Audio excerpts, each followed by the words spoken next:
Thanks for tuning into the Urban Scope podcast. Today I have a movie review of the Carry On movie, the Netflix Carry On movie. Very interesting, very exciting, thrilling movie. Like I said, Netflix movies have upgraded their status now. Like I said, Netflix has come a long way from sending out DVDs. They found a way to evolve into the digital game, and they're even streaming football games now, which I covered my last podcast about Beyonce's halftime performance. But they're doing football games now. They just did the boxing match between Jake Paul and Mike Tyson. So they're Netflix is showing you the business model of being able to evolve. Like pages back in the day, they never evolved, so they kind of died out.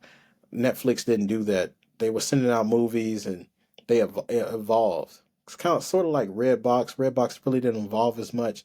A lot of their kiosks are shut down now, but they have went to digital, but they kind of got pushed out of the game by Netflix, so they didn't evolve much. They didn't think long term. Netflix has appeared to do that. But as a side note, this Carry On movie was out of 10, I'll probably rate it a 7. It doesn't have a lot of replay value for me, but it is a good movie. It was high quality, very good acting in it. Um, it didn't have a lot of stars, but it had a lot of the writing was so good that you really didn't need stars per se. So it was a very good movie. Like I said, I rated it a 7 out of 10. Uh, from the start of the movie, they kind of foreshadowed what the movie was kind of going to be about. Just from a motive perspective, the actor Taron Egerton and then Sophie Carson. Uh, the movie started off with them in the bed waking up, and the girl's kind of telling him what did he want to do with his life. He should be doing more, and they kind of went into that whole spiel of the typical movie scene. Now, when I first saw the movie, I thought it was Megan Fox, and I thought it was Joseph Levitt Gordon. They look very similar to them, but it wasn't. But um, throughout the movie, it was very good acting from actors that I haven't seen them before. But like I said, the acting was very good.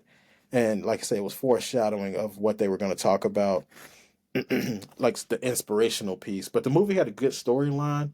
The only thing I didn't like about the movie was the end. They kind of drug the end out when he was trying to, spoiler alert, that he was trying to stop the plane, to get the device off the plane or diffuse the device on the plane from uh, disrupting the plane.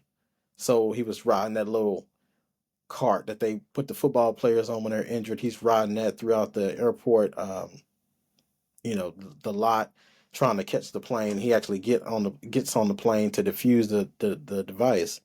That was the only part of the movie that was kind of drug out. And there was a scene where the agent was double crossed by one of her agents, and they're struggling for the wheel in the car, and they get into the car wreck. That scene was kind of unrealistic. I mean, it's a movie, so. But other than that, the whole premise of the movie was pretty good. It had actors in there that I knew from other places. So Theo Rossi, who played like a bad guy, who was in the van throughout the movie, he played on the Penguin and a couple of other things I've seen. I believe he was in Luke Cage as well. But he always plays a bad guy, and he was kind of typecasted as a bad guy in the last few things I've seen him in. I've never seen him play a normal role or a good guy role. He's always this villainous guy. So he was in the movie. Jason Bateman, of course, from Ozark, was in the movie as one of the main characters, who was doing all the uh, having all the demands and making the guy do things through the earpiece that they had. The earpiece was kind of clever too throughout the movie. That they just had this earpiece with this unlimited battery that was talking to Taron Egerton's character throughout the movie.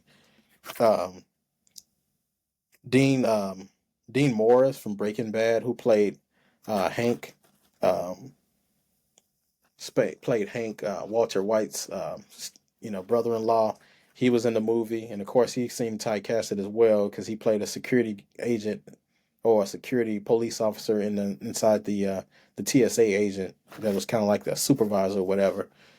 He was typecasted as well, and similar to his fate was similar to the one but a little less harsh in the airport than it was in Breaking Bad. And then Sinqua Walls, who played on the Stars' Power series, produced by 50 Cent. He was on the movie as well. He played a very good acting role in there. And like I said, he kind of showed his range. I was only used to seeing him on the Power show.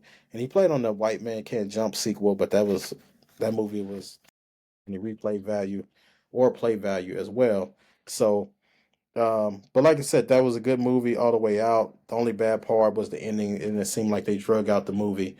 But other than that, very good watch, and I would recommend watching it. Like I said, it don't have replay value to me, but it's all subjective. I would try. I would definitely, if you haven't seen the movie, go check the movie out. It's on Netflix, and it'll probably be around for a while. It's one of the premiering movies right now. So, thanks for tuning in, and until next time, I'll see you next time.